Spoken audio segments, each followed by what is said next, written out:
Haters will say that we're not really investing in sports cards, we're merely just gambling. And then they'll go out and drop $59,000 on a Lindsay Lohan NFT.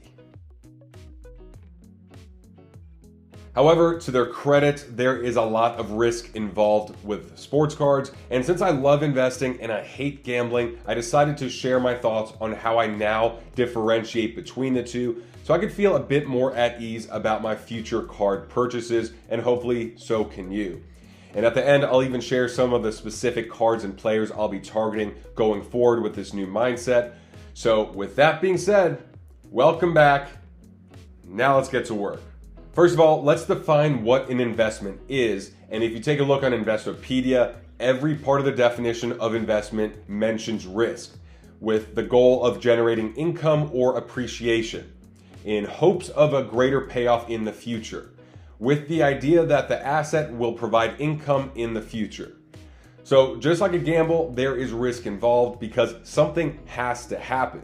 Now, when I looked up what gambling was, the definition was similar, but includes a risky action, which suggests the odds of success are a lot lower. So why would anyone gamble if the odds of success are lower?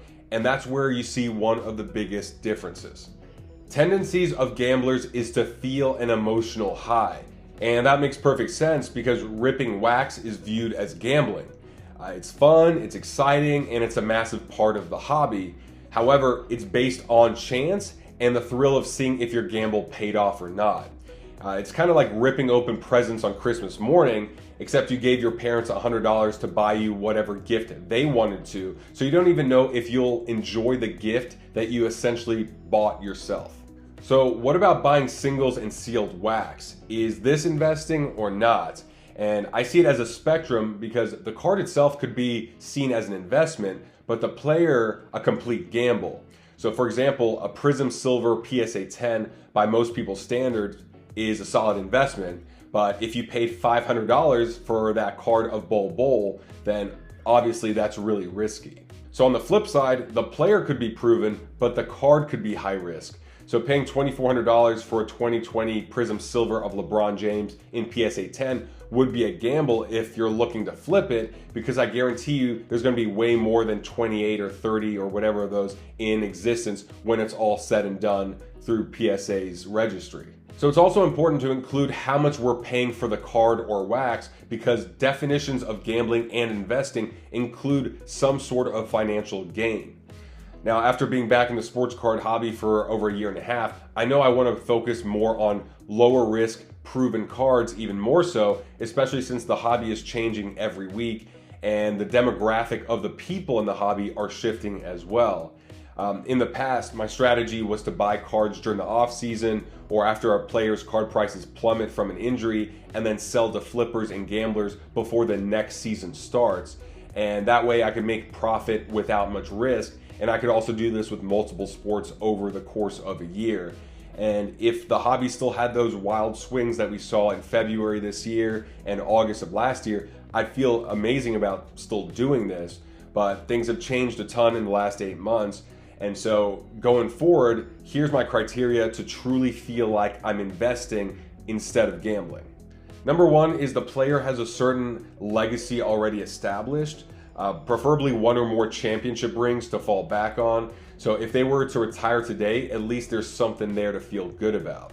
Number two, I want the specific card in the set to be established as one that is highly desirable for that player. I don't want any new products or new sets that may just be popular now, but forgotten about in a year's time. Mosaic. Sorry. Number three, the grading company and grade is established and pop counts shouldn't grow much. This has been the biggest theme for me and for a lot of you guys as well, especially if you're in that middle tier of cards, because a lot of those modern and ultra modern cards in that $100 to $2,000 price range are susceptible to pop counts doubling and tripling in a matter of months, which means you could be picking the right card, the right player, and the right grade from the right grading company and still be overpaying by a lot. So I want to eliminate as many of those cards as possible. And if you'd like to learn more about this, watch my other video. But the next one is that I need to have 3 different reasons why this card could go up in value. I must be able to logically state why I believe there are 3 separate upsides for this card to go up, besides them just playing better, because playing better is just too much of a gamble for me. So for an active player, it would be winning championships, getting traded to a better team. It could be something off the field or off the court, like an upcoming documentary or a media appearance.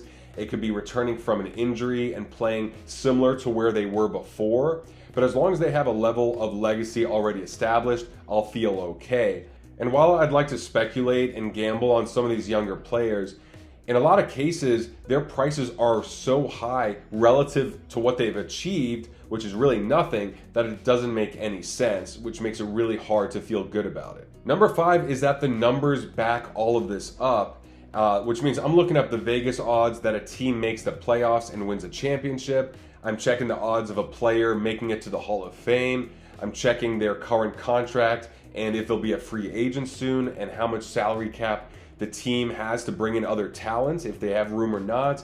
I'm looking at the social media accounts to see how popular they are in general, and also what else they have their hands in at the moment.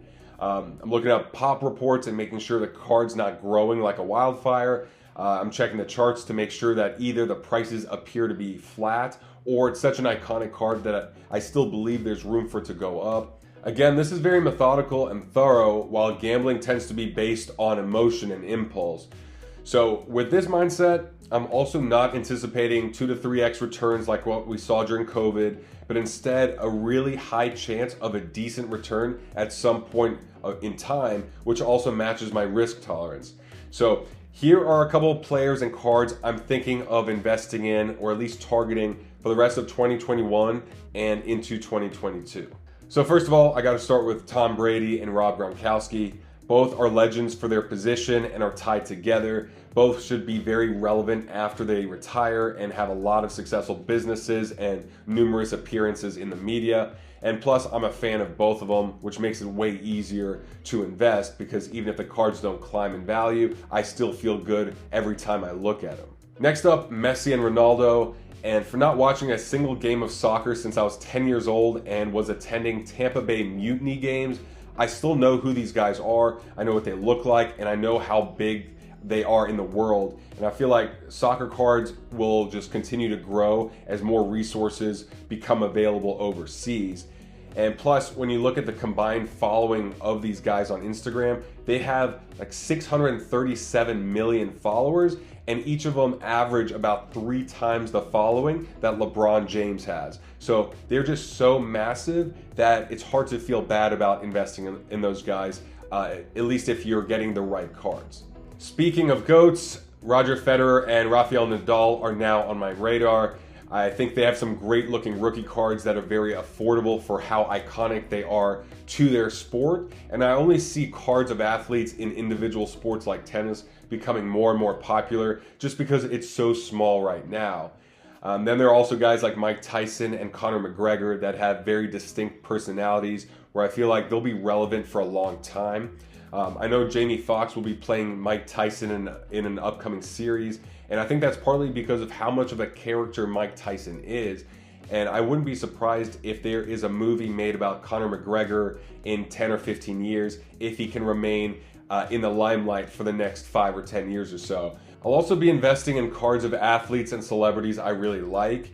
And I got to give a shout out to Flipping Steve, who always seems to find the most cool random cards out there that I didn't even know existed, like a Snoop Dogg card he showed me last time.